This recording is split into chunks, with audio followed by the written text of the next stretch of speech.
Hi and welcome to the latest Ancient Egypt news from the 4th week of December. The first wooden beam of King Khufu's second solar boat was installed recently, marking the start of its step-by-step reconstruction in full view of visitors at the Grand Egyptian Museum, the GEM. Minister of Tourism and Antiquities, Sherif Fati, accompanied by Dr. Ahmed Ghanim, CEO of the GEM Authority, and Ms. Mayada Mahdi, Chief Representative of the Japan International Cooperation Agency, JICA, in Egypt, witnessed the installation, signalling the beginning of a critical phase in one of the world's most ambitious archaeological restoration projects. The ceremony was attended by Deputy CEO of the GEM Authority for Archaeological Affairs, Khaled Hassan, Director General of Conservation and Artefact Transportation, Issa Zidan, several museum officials and Egyptian and Japanese conservation experts. What we are witnessing today goes beyond the mere assembly of an ancient boat, Fati said.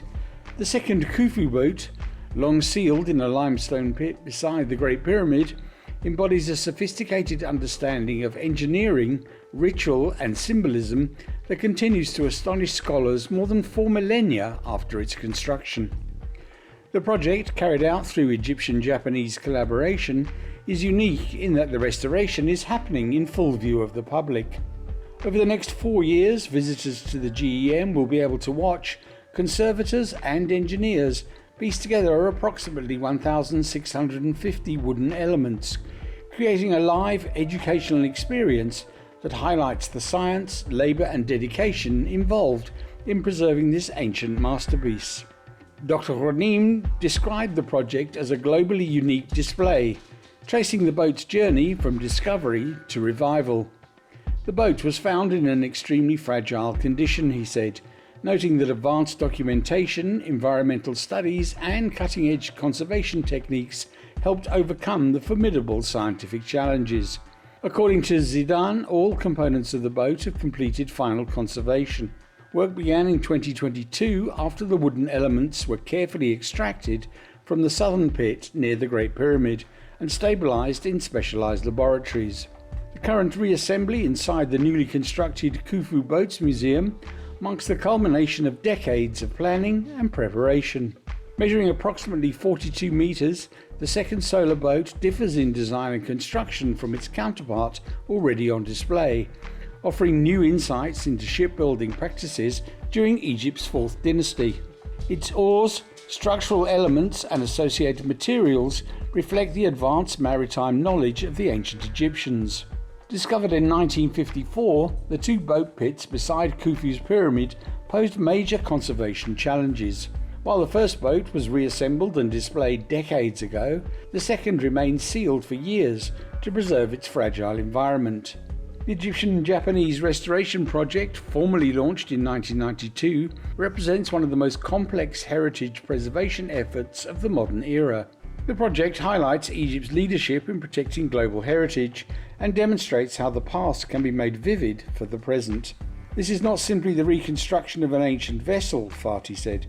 It's a revival of a vital chapter of ancient Egyptian ingenuity, a testament to human collaboration and a source of national pride. By allowing visitors to witness the reconstruction process live, the GEM offers a new approach to museology, showing not just the final artefact, but its full journey from discovery, documentation, conservation to rebirth, he added. The restoration also provides valuable insights into ritual practices, symbolic meaning and naval engineering of the 4th dynasty, deepening understanding of the king's journey, both earthly and divine. The British mission to Tel El Amarna from the University of Cambridge has returned to the field to continue its ongoing research, one element of which is the Tel El Amarna exploration at the rear of the Great Arten Temple project, led by archaeologist Fabian Balestra. Supported by Arcee's Antiquities Endowment Fund, the team is working to better understand the layout and environment around the Great Arten Temple. The 4th season in 2025 focuses on investigating the supposed south entrance to the temple enclosure and exploring important intersections near the sanctuary. Excavations have opened 7 5-metre square squares where the gate is expected and 4 more at the key crossroads. Alongside the digging, specialists have resumed studying materials like pottery, with more analyses planned. Foreign Minister Badr Abdelati has directed Egyptian embassies to intensify their efforts to repatriate Egyptian artefacts that were smuggled or illegally transported abroad. This directive was issued during a meeting between the Foreign Minister and officials from the Ministry's Cultural Department, according to a statement released by the Foreign Ministry. In the statement, Abdelati emphasised it is essential to galvanise efforts aimed at recovering artefacts that were illegally smuggled out of the country. Egyptian diplomats must engage in official consultations with respective governments in countries housing smuggled artefacts to discuss legal frameworks and international cooperation for their return, he said. This directive is part of a broader national campaign to reclaim Egypt's lost heritage. Minister of Tourism and Antiquities Sherif Fati previously revealed that Egypt has successfully recovered approximately 30,000 artefacts over the past decade through legal and diplomatic channels.